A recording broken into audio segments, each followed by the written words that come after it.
And that $1 million, well, Rick, sorry, there goes our balanced budget. It doesn't mean they don't deserve it. It means that we need to work together with them. We need to cut costs before we can do anything else. And as much as I would love to give them a raise, at this point, I hope that they can understand that we are working on it, that that's what we want for them, and that they'll learn to trust us, that we are doing everything we can for them. Thank you. Rick? So I'm a lot more constrained in how I can answer this question compared to others, given that we're currently in negotiations with the teachers union. But it's teachers in our district are great. The vast majority of the teachers are excellent. They do a great job, and they care deeply about their students. They deserve to be respected. They deserve to be treated fairly. That said, the vast majority of our budget, 83%, goes to personnel. The vast majority of that goes to teachers. And so if you're going to give a raise to teachers, you have to find a way to adjust the budget to not break the budget, right? Because we're in balance now. We don't want to get out of balance. And so there's two ways to do that. One is to raise revenues, and that would be great. And we ought to be trying to raise revenues, and that would provide more money for all things in the district, including teacher salaries. One of the things that I'm looking forward to is hearing the Budget Advisory Committee's recommendations in terms of actually how we might both raise revenues and potentially reprioritize some of the expenditures. It's a great thing that we have a Budget Advisory Committee now in the district for the first time. The district also has on that committee representation from both the teachers union and the classified employees union. So it's an inclusive committee, and I look forward to hearing the recommendations. Thank you. Megan? So I think that there is a problem with education in general in California and the United States. We don't put enough of our funds into education, and so that's a state level, that's a national level, and so PV is not the only one who is dealing with teacher salaries, and so of course they deserve to be paid more. They work very hard, and their goal is to help as many students as possible. Yes, there are neighboring districts who pay more, and so that is something to look at within our finances. But like people have stated, we do have to see where can we cut costs or where can we increase revenue. And so one major way to increase revenue is to increase the number of students that we have so that we can get more funds. At the same time, if we are increasing students, we'll probably need to increase teachers as well. It's unfortunate to hear about the class size of 38 that Matt mentioned. They're definitely not learning the best that they can in there. I can attest to that being a teacher. That's crazy to me. And so I think that teachers would also agree that smaller class sizes are important to them, as well as better salaries and benefits. I think the main thing that I would bring is being a mediator to the district, because I am a teacher, so I can see both sides. I see what you need and what you want, and what funds do we have. And so I think that I would be a great mediator, and let's see where we can come together and improve our relationship. That really hasn't been that way over the past few years. Great, thank you. All right, this question will start with Matt. In the last 2 years, what community service or activities have you been involved with the PVP schools?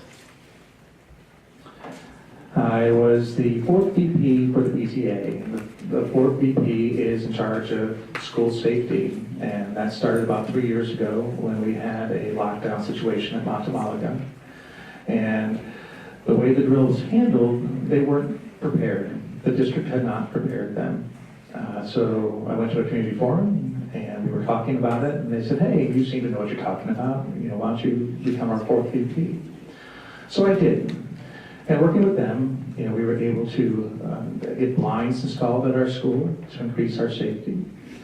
I was able to work with them on budgets, work with them on a ton of terrific and fun projects. And then it was last year that our parking situation at the school was getting out of control. It was getting dangerous. We had students walking between cars that were parked, waiting for drop-off. They were crossing through the parking lot. There were lines. There was confusion. And we reached out, what can we do? But there were no funds. There wasn't any money. There was nothing we could do about it. So I grabbed a pair of Mickey Mouse gloves and a yellow vest, and morning and afternoon, I stood out there directing traffic just to keep our students safe. And that's the same kind of enthusiasm and dedication I want to bring to the board, to do whatever I can to do what's best for our students. Thank you. Rick? Sure, I've spent really, the whole time that our kids were in school volunteering along with my wife Allison. I was on PEF for 9 years until 2017. Since then, I took, 8 months off before I came onto the school board, so that's pretty continuous. Prior to that, I was the financial secretary for the Athletic Booster Club for 3 years. For those that don't know, I announced the football games at one of our high schools, and still do that, and have done that for about 9 years now. And one of the things that I enjoy the most is that I get to judge the science fair, because we have some amazing kids in this district, and I really like interacting with them and seeing the projects and the amazing work that they do. I look forward to seeing the projects every spring. Thank you. Megan? So during my student teaching experience, I was fortunate enough to volunteer and student teach at Soliato Elementary School under Carrie Ellis, who's actually one of our PV Teachers of the Year. And so I did my student teaching experience in 5th grade with language arts and social studies with her, and that was a great experience that I had with her. I think what's important to focus on is looking towards the future and not going back in the past. I am a product of the district, like I said, and so I want to make sure that I give back to my community that gave me so much. And so if elected as a board member, I'm very excited to continue to volunteer and make our schools great. And so I look forward to the next chapter. And so, like I said, going through the school system, I don't think that there's any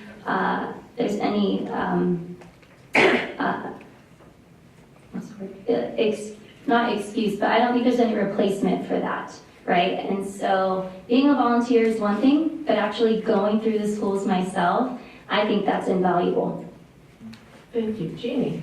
I've done everything from being room mom to chairing the talent show reflection program. I've also been 4th VP, so I really understand safety at the school level. I've also been 6th VP, 7th VP, a PTA. I've done everything. Lately, right now, my husband and I are the STEM mentors for the robotics team at Peninsula High School. And that came about where I was being a mentor at robotics, and my daughter's on the robotics team. And I thought, hey, we could do more with this. So what happened is we decided to do a STEM camp.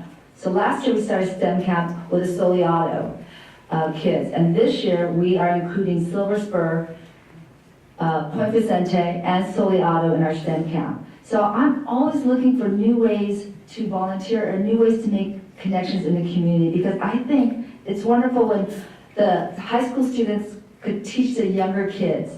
So I've done a lot. I've also, as I said before, chaired the air conditioning task force at Ridgecrest, and I've also volunteered and spearheaded the non-toxic cleaning products at our school district. And you know what, I'm looking forward to doing even more. Volunteering at school is a lot of fun, and you get to hang out with your kids, and they want to hang out with you, which is really cool. Thank you.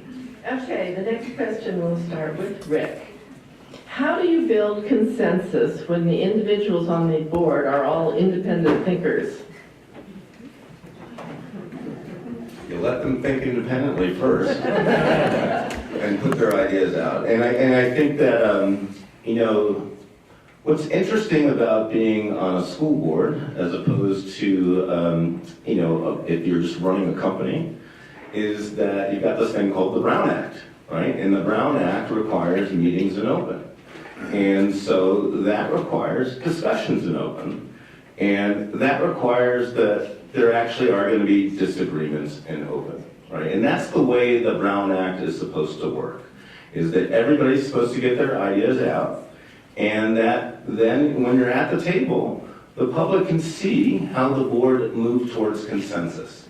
That, nobody's got all the answers, right? Everybody's got a point of view that is valid and has something to contribute. And what you have to figure out is a way to move the group of 5 together to an opinion that everybody can get behind, and that makes the most sense for the students and not just for the individual board members' interests. And one of the problems that there's been is that, yes, the job of the board is to select the superintendent and frequently, just ratify many of management's decisions, because that is kind of how the board functions, right? There's just so much that goes on at the district that has to come through the board for final approval that we're not going to check every I and dot every T on a contract. But we have to also have times where the board thinks independently and decides what's best for the students in the opinion of the board as a whole. Thank you. Megan, same question. Independent thinkers. So, who wouldn't want to have independent thinkers, right? Everyone should be. You don't want someone kind of feeding you information and telling you what to do. But with that being said, like Rick said, of course you want to think over everything independently and then work with your colleagues and collaborate to come to the best decision for students. As a teacher, I collaborate often, daily, weekly, and so I'm a team of 6. There's 6 sixth grade math and science teachers, and so we collaborate weekly, if not more, to make sure that we have common assessments, that we have essential standards, we have learning targets for our students, and so we work together to think what assessments we think would be best for students, how to word things, and so I might think something, my colleague has another answer, and so I could say, you know what, that's a great idea, I didn't think of it that way, or you're right, we should change that. But we all want to come to the table with our own expertise, our own knowledge, our own independent thinking, and then of course, coming together to collaborate, share ideas. We don't know everything, and so my expertise and background is in education, so I might defer to someone else who has some sort of other experience that I may be behind a little bit. And so independent thinking first, collaborate together to make the best decisions for our students. Thank you. Jeannie? I think there's a reason why there's 5 people on the board, because we want to make sure that different ideas come and that decisions are made with knowledge from different people. And I want independent thinkers. I want there to be discourse. But at the end of the day, I think you have to make decisions based on what's best for the students in the district. And that's really important. And you have to trust that the board member, the person sitting next to you, is also has the same values and is thinking the same way. And just that talk and to have that relationship, because I think it's really important to have that trust between board members, also to know that there's nothing behind their decision, nothing that's making them have this discussion, but to have that trust also that they have the heart of what's best in the district. And we should have discourse. We should, because you know what? If we don't, and we all agree on everything, then there's something wrong with that too. So how do you get, we're not always going to agree on stuff. Sometimes there'll be 2 of us who agree and 3, and that's okay. And that's how it should be. And because you know what? We're all adults, and I think that's really important that we have those kind of discussions. Thank you. Matt? I have to agree with what Jeannie said, that we have to be able to trust each other. And we have to set a goal. We have to set goals for the board, and we have to analyze that everything that we are doing is working towards those goals. Recently, the board was asked how many of them could name the goals of the district, and unfortunately, they couldn't. And that's a problem. How can you work together if you don't know what you're working together for? Now, with collaboration, it is important that you hear the other ideas. I actually love it when my ideas are challenged. I can have an idea that I think is wonderful, and somebody looks at me like, you are crazy. And you know what? Sometimes I am, and that's okay. But you have to be able to question. You have to feel free to exercise your thought. And that is how we can build this district into one of the best districts in the state, if not the best district in the state. It's by listening to each other and working together. Okay, thank you. Okay, we'll start with Megan on this question. How can we improve our policy on bullying, and what can be done if it's not bullying but an actual fight? Well, I think it is important to take a look at our district policy in regards to bullying and make sure that we do have one in place when instances arise. And so I know that there was an issue recently. I'm not on the board. I'm not fully familiar with the situation, but I have read some articles about it. And so it seems like maybe this happened multiple times. And if that is the case, that's not acceptable.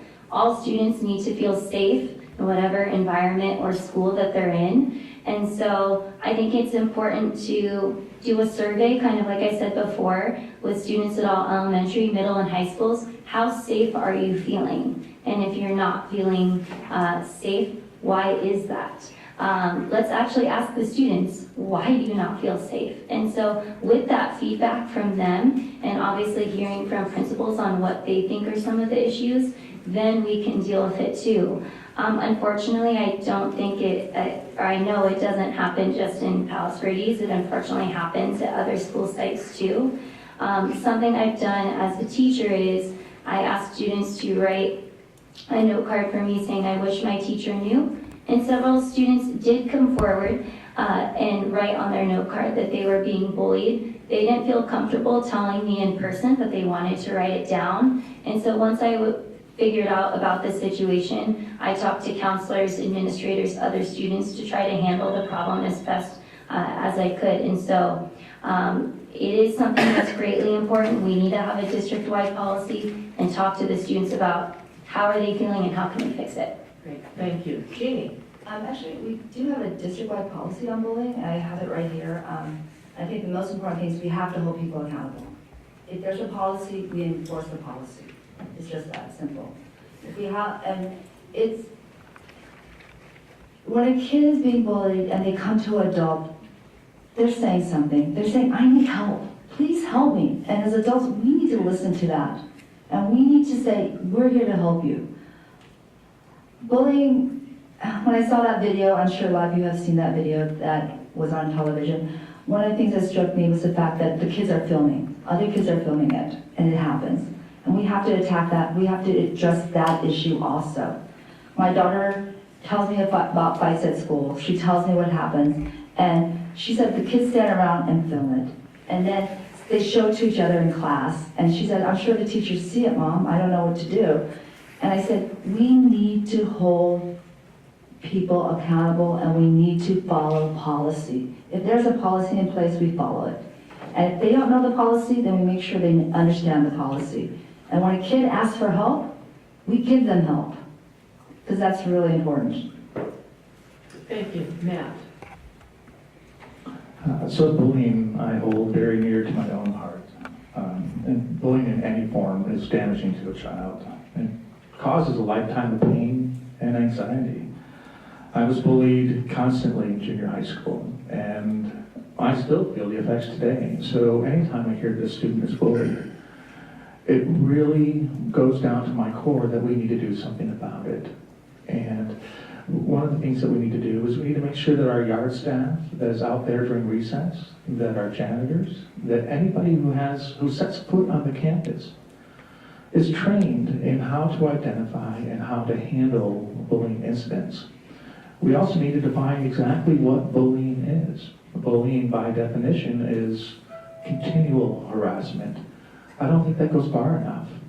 I think that we need to look at even, single acts can be considered bullying. When they embarrass, humiliate, degenerate, we need to stop it. And we need to do that by having better educate, not even better educate, what we need is we need to give the people who are on campus the skills that they're able to use to address the issue. Students who feel safe, who feel supported, and who feel cared for are going to learn so much faster and so much quicker than if they're worried about what's going to happen to them at recess. Thank you. Rick? So unfortunately, bullying and fighting are age-old problems on school campuses. That doesn't mean that they're not serious. I'd like to think that the incidences of bullying and fighting have gone down. I'm not sure that they have. But what we need to do is do a better job with our kids. We don't teach our kids well enough that when they see an incident of somebody being bullied, regardless of whether or not they're a friend of that kid, they should stick up for the kid that's being bullied. That's the side that they should be on. They shouldn't admire the bullier, the kid who's demonstrating power and is the popular kid. That's not the type of behavior that we should be trying to encourage in our kids. We also need to encourage our kids that when they see bullying, they feel bullied, they know something is wrong, to go to an adult on campus. And we need to hold the adults on campus accountable for taking the proper actions. And I think our adults on campus in general do a good job of that. That when they're aware of a situation, that they will take the appropriate actions. When there is discipline to be meted out, there is appropriate progressive discipline that is meted out to the offenders. But it's really important that we work with the kids so that they understand that they have the tools themselves to deal with bullying and how to deal with it when they either are involved in it or observe it. Thank you. Okay, the next question will start with Jeannie. What is the most important responsibility of a school board, equal to selecting the right superintendent? Okay, well, that was my answer. Yeah. So I have nothing now. Okay, I think we talked about having goals and having clear goals, understanding what the goals of the district are. And to follow those goals, and also to look to the future and to have a vision of what our school district should be. And to also work together as a board to make sure those goals and those programs go forward. Those are important things. And also to build relationships in the community, listen to parents, listen to teachers, and listen to kids, and to understand the core values of what our community is about. And, you know, when I went out and I talked to people in the community, one of the things I noticed is they always ask me, what is happening in the school district? And I think one of their jobs as the Board of Education is to make sure that we communicate to everyone, whether you have kids or not kids in the district. Those are really important things that we can work on. And also to work together with the superintendent and with the district to make sure that we push forward programs that will benefit all our students and all our staff. Okay, thank you. Matt? So the role of the school board is to work as partners with educators, with parents and the community to make our district the best that it can be. It is to advocate for our district and to advocate for our children. It is to reach out for sources of funding. It is to look for every opportunity we can to increase revenue and every opportunity we have to decrease expenses. It is the responsibility of the board to make sure that we are doing everything we possibly can for the student. Okay, very good. Rick? So the role of the school board, I do think selecting the right superintendent is really important. But I do think, fundamentally the role of the school board is to represent you, the community. The whole purpose of having a school board is to have local control, so that the education of our kids, the values that we instill in the kids, and the priorities that are reflected in the district in terms of how it applies its resources are determined by us here in Palos Verdes and not by Sacramento. And that's the fundamental thing. And, I think it's been good in the state that we've moved towards more local control by changing the funding formula to LCFF, and also that we now have an LCAP, which is supposed to be the bridge between, the dollars that come into the district and the programs that they're spent on through the desires of the local board and community. I would encourage you all to participate in the development of the LCAP as that becomes a more meaningful document. The other role is really, it's a check and balance role, right? It is the board that represents the community, and thus it is kind of the check and balance on the staff and the management of the district. And so in that sense, it's a check and balance. And finally, it is kind of a governance role in the terms of the policies that we set out. So that if there's a policy that needs to be addressed, for example, cell phones in classrooms, that we make a policy that we think is right for our kids in the community. Thank you. Megan? So besides hiring the superintendent, the main job of the school board is to represent the community and all important stakeholders. So this includes students, parents, teachers, other faculty, other members of our community who don't have students in our schools. Everyone matters. Everyone should care about how great our schools are, whether you have kids in the district or not. And so it is important for us to keep our schools great and make fiscally responsible decisions with anything that we make. It's also important to collaborate with each other and to collaborate with the superintendent in order to achieve the goals that are set forward for the district. So like I said, the superintendent did set some goals last night, and so that's step one. And so, okay, now that we have these goals, what are some steps that we need to take to achieve those goals?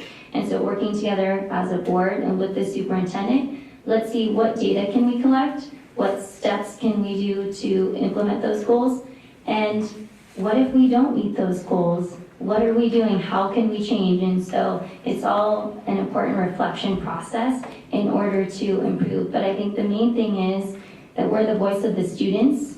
And so everyone has the same goal to represent students, and we need to make sure that they're our number one responsibility with any choice that we make. Thank you. Okay, the next question, we start with Matt. What is the present board doing well? What are they not doing well that you would change if you were on the board? Can I move away from Rick a little bit? No, our board is doing some wonderful things. I mean, when you look around at our district, we have a wonderful district. There's no doubt.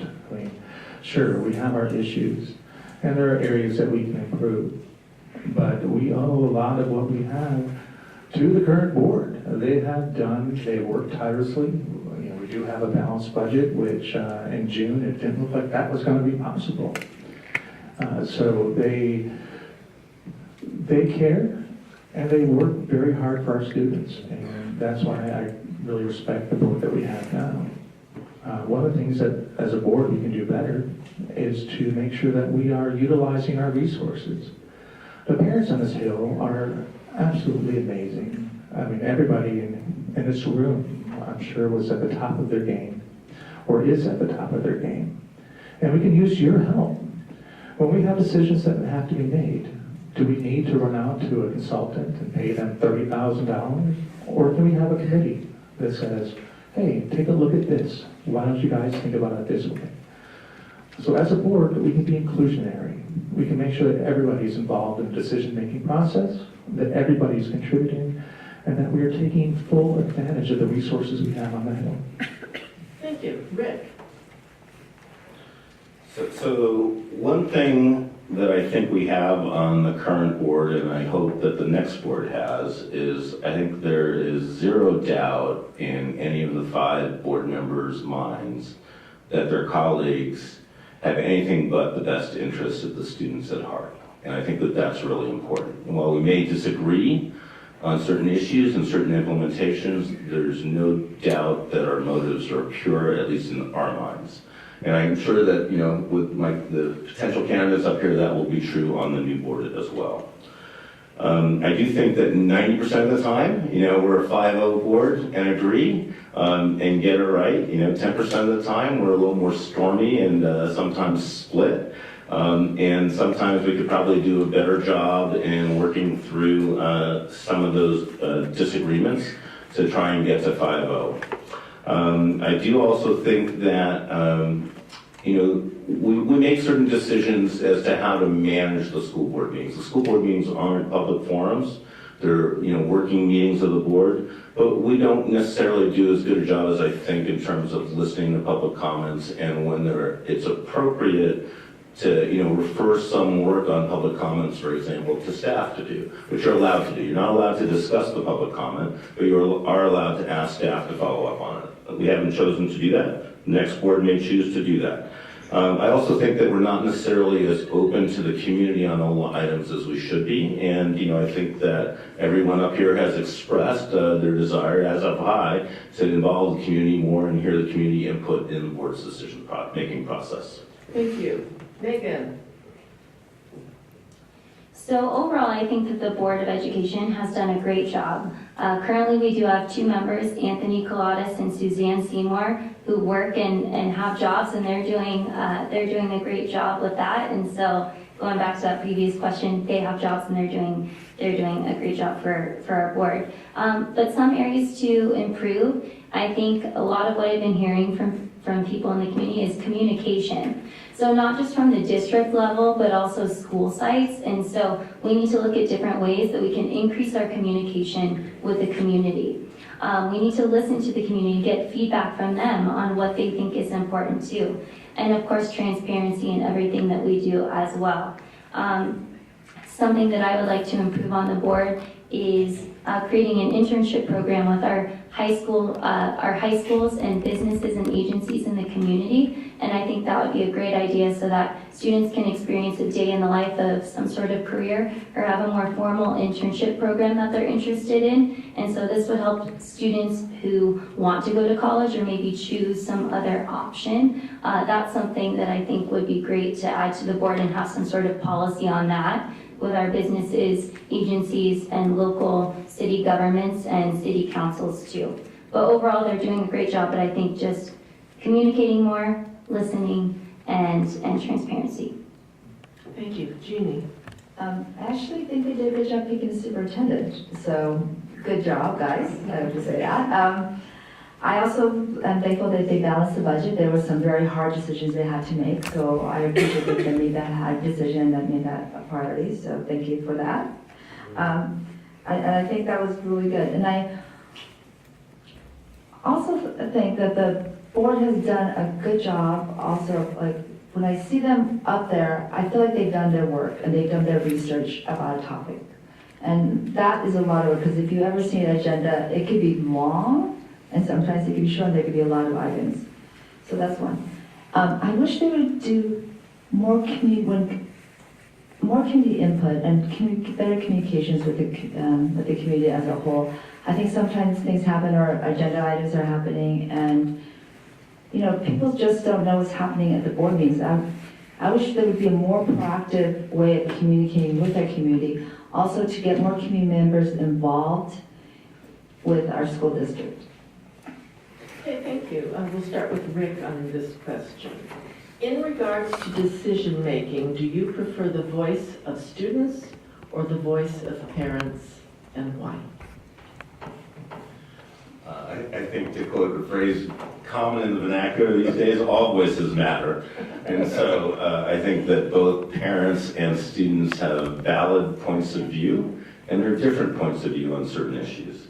I think it also depends on the level. I mean, I do think that there's a difference in terms of how you weight the elementary student's voice versus the high school student's voice. There's certainly a level of understanding and maturation, but certainly the elementary students have valid views as well. The parents, especially those parents who are around the school campuses and observe what's going on, they have a lot of valid things to say.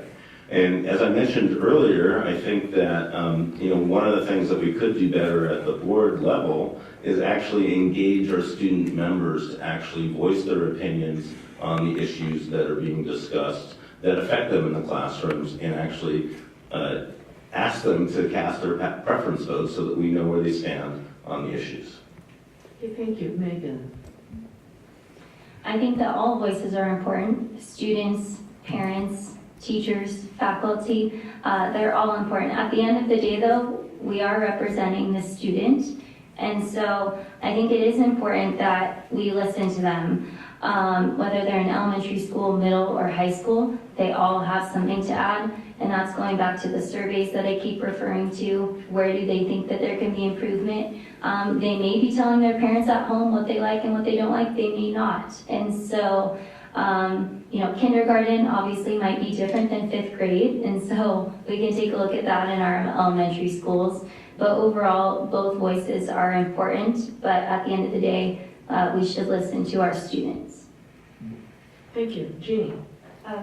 All voices are important, and we should listen to everyone. I think one of the things is it's easier to listen to parents' voice because they're more vocal, and it's harder to listen to the students' voice because they don't have an outlet really to talk to the Board of Education. They don't come to the board meetings. They don't do that. So I think when we talked about going to the schools and talking to students is really important. But also as a parent, I have the opportunity to actually talk to a lot of kids through my children, and I think that's really important too. And to help them to have a place where they can talk and give, like, surveys is a great idea. Another idea is to have meetings where kids can attend to talk to teachers or even to us about what's on their minds. Because you know what I find? It's something very different what parents want or what parents think than what kids do. But it's important to listen to everybody and to weigh each opinion and to weigh everyone's opinion. Thank you. Matt?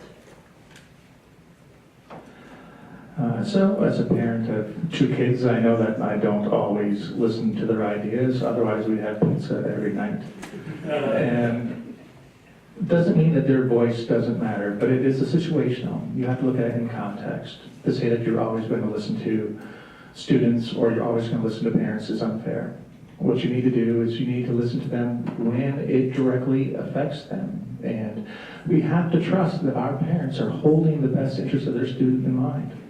It's their child, and for us to question a parental decision, it's not our place. We need to support the parent and we need to support the child. That does not mean that we cannot listen to suggestions from students, to hear their ideas, but ultimately the decision-making process lies with the parents, as does, the weight of every subject is on the parents.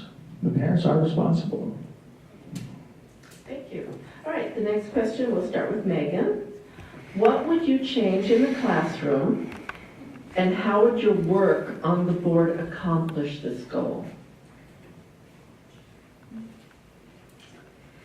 Well, I think that overall one thing that all teachers would agree on is smaller class sizes. So that's one thing I can say without a doubt that I would hope to change. And so that is important. As far as individually each classroom, I think it's up to that individual teacher to see what they need, specifically whether that be for projects or other things.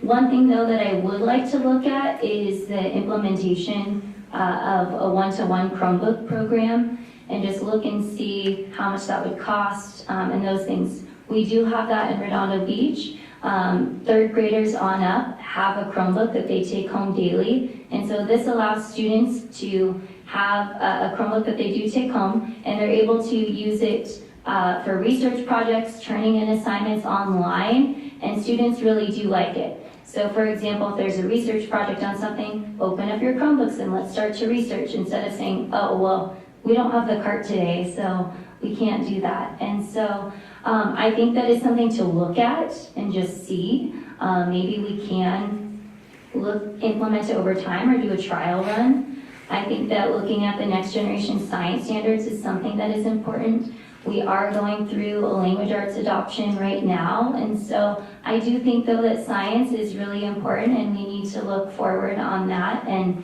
go through some sort of piloting program with that curriculum in the future. So those are some ideas that I have for the classroom. Thank you. Jeannie?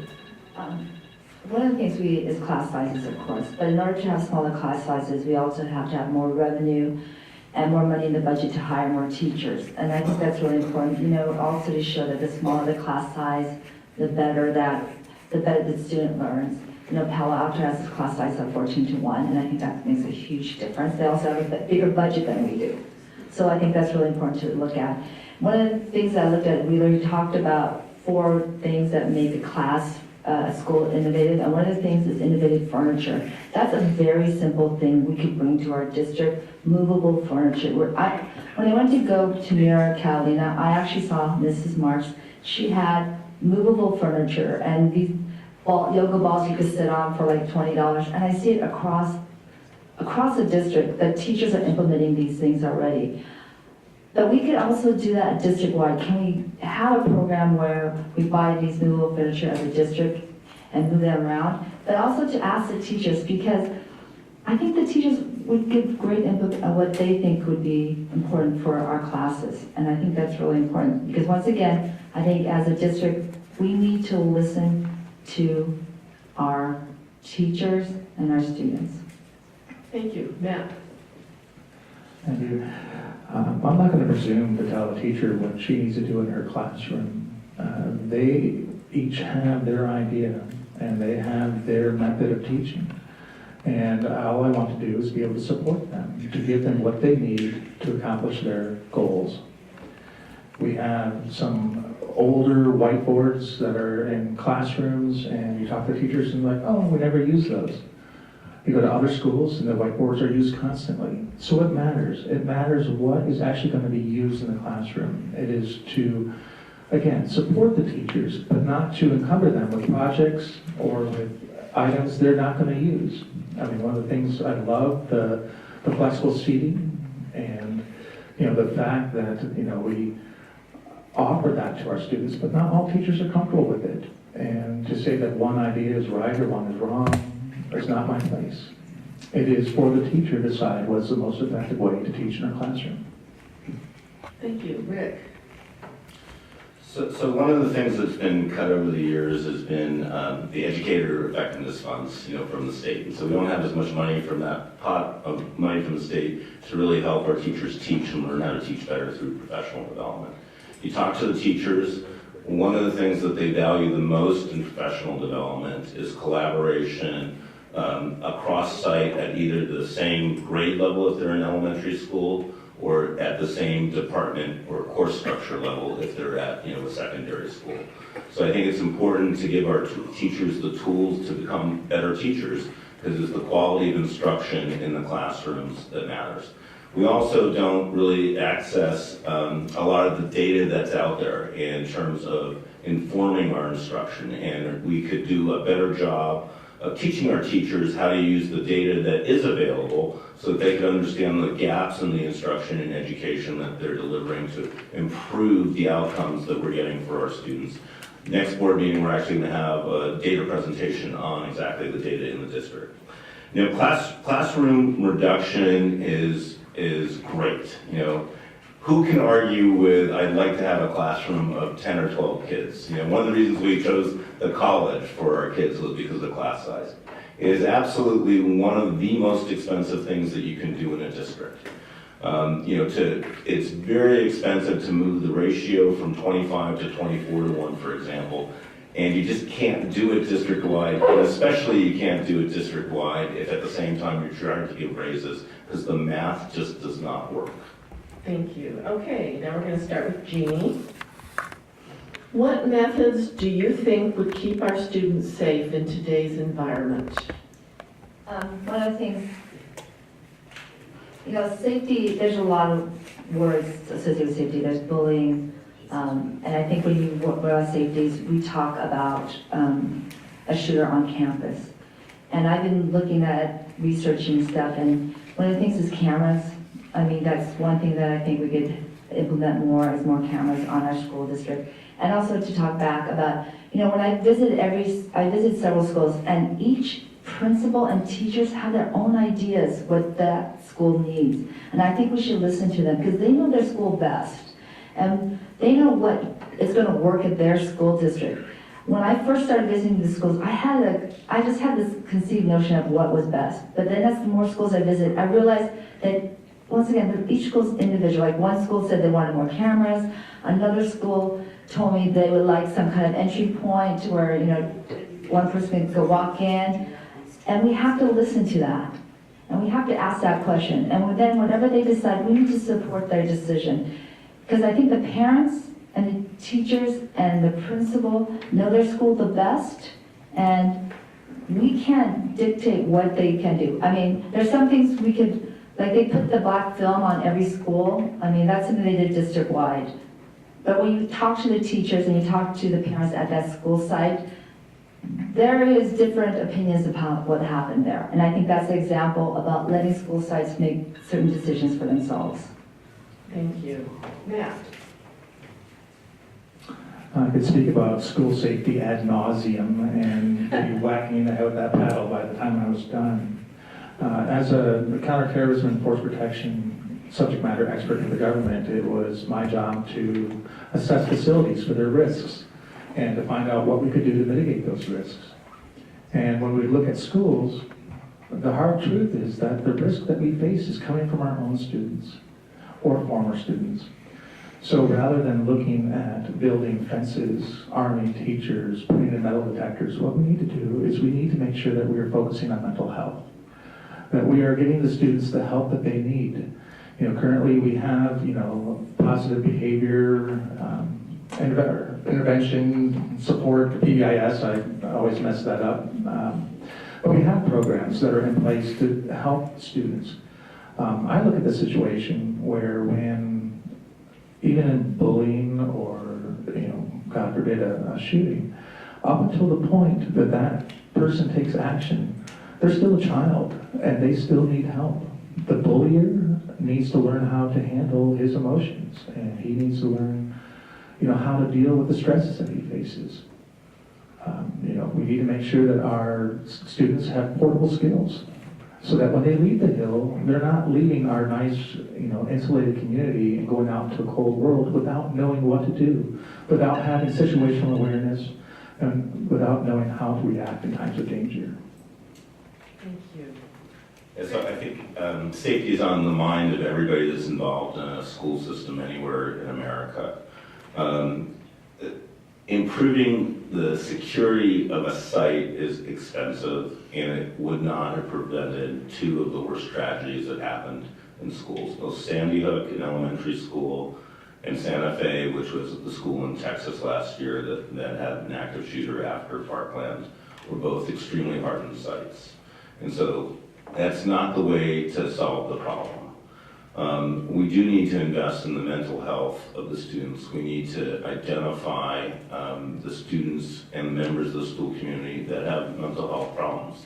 It's exacerbated by substance abuse in our community, and it's a big problem. And if we're about saving lives and protecting the lives of our students, we need to invest more and do it in partnership with the rest of the community. The city governments, the health system, the faith organizations, all have a vested interest in the safety and health of our community, and we need to partner with them. The school district can play an important part, but it's a big problem, and it's a problem that we don't have the funds to solve. It's a massive problem across the country, but we need to do more. And in particular in school shooting, one of the areas of education that I'd like to make sure is deployed throughout the district is the Sandy Hook Promise, which helps the staff identify those people who are in need of support and could turn into a violent situation before it happens. Thank you. Megan? So I think that there are a few things that we should focus on with safety. The first thing is I think that the district has done a great job with the Run, Hide, Fight program that they did this year.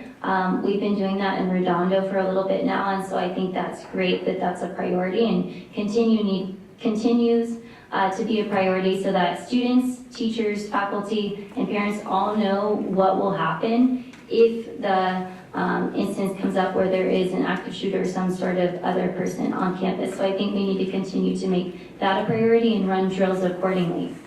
Also, what's important is focusing on mental health. So definitely the solution is not arming teachers or anything like that. It's focusing on mental health. So why are these students doing that in the first place? And so we need to identify students who may be at risk, who feel left out in some way at school, make sure that we're helping them and targeting them so that they feel safe on campus. And it is important to listen to feedback from the community. We can't just have one size fits all, let's just fence all of our schools and that solves the problem. Not true at all. And so we need to listen to community members there. It's important to build tolerance and communication skills with our students too, and make sure that all teachers in all schools are providing the social and emotional skills that students need to succeed. And also too, I think we need to focus on cyberbullying. That also doesn't make students feel safe, and that kind of goes hand in hand with cell phones on campus, and that's something we need to make a priority. Thank you. Okay, we are running out of time, so we're going to go to closing statements now. And we're going to start with Rick and then work our way down, and you have 1 minute for your closing, okay? Okay, I'll try. Well, thanks again to the League of Women Voters, and especially Mary Ellen for moderating today's debate or forum, and the PTA Coordinating Council. Really appreciate it. And also appreciate all the questions that came from the audience. I think they stimulated a great discussion and gave you really the first opportunity to see where all 4 of us come out on new topics of concern for the district. I think we covered a bunch of items today. The budget, mental health, food in the classrooms, volunteerism, student input, safety, independent thinking, the role of the board. And this is a wide-ranging discussion, and it's great. And we need more means for the community to provide input and interaction with the board. School issues are complex, multifaceted issues, and the more thoughts that get brought to solve the problems, the better off we are. If elected, I look forward to working with the community and my fellow board members to ensure that our kids receive the best education possible in a safe environment. And I ask you for your vote on November 6th, and thank you for taking the time to get informed and participate in the process. Thank you. Matt? Thank you for everyone for being here and listening and sharing your questions. And I really have appreciated hearing the other comments of the fellow candidates.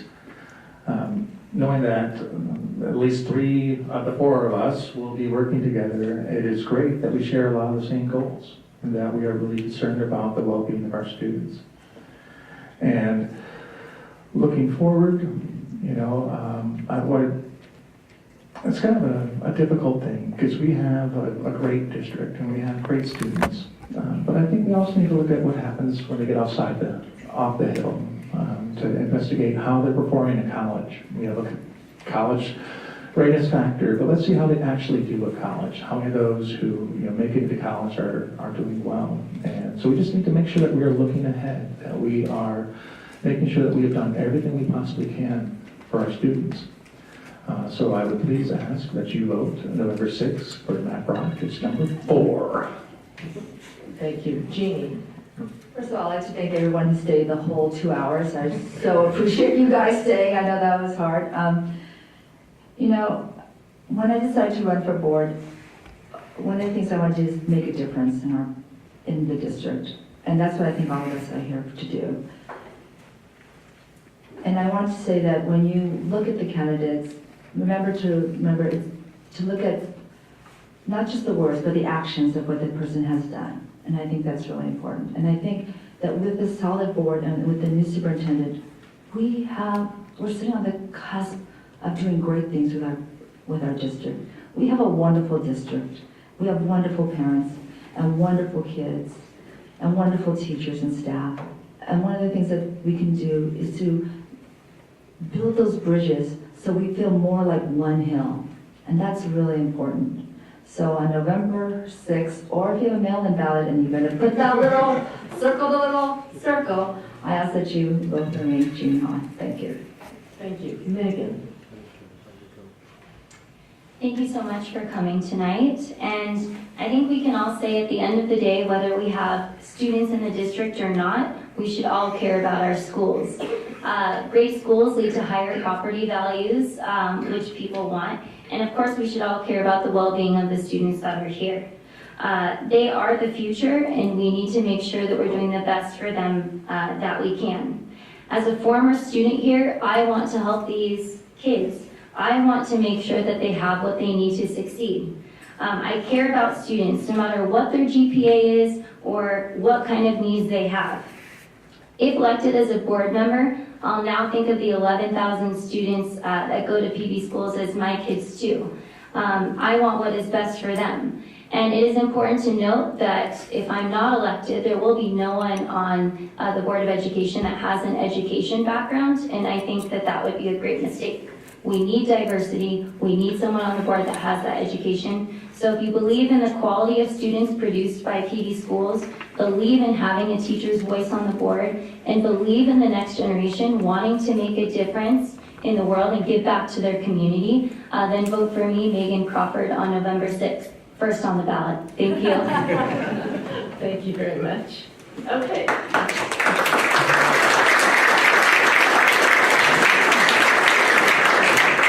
All right, this concludes our candidate forum for the Palos Verdes Unified School District School Board. We also want to, on behalf of the Palos Verdes League of Women Voters and the Palos Verdes PTA Council, I want to thank all of you for coming. I want to thank our candidates for participating.